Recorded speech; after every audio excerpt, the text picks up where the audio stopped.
Bolest nikad ne spava. Ona se širi i prilagođava.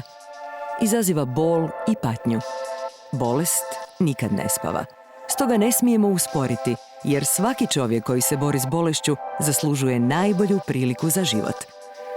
Bolest nikad ne spava. Zato se borimo s preprekama, razočaranjima i trenucima u kojima se čini da naši napori nemaju smisla. Bolest nikad ne spava, ali znamo, ostanemo li ustrajni, rezultati će biti vidljivi.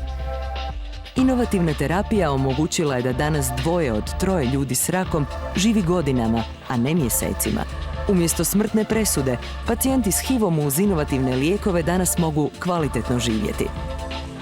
Inovacije koje tek dolaze mogle bi promijeniti tijek Alzheimerove bolesti.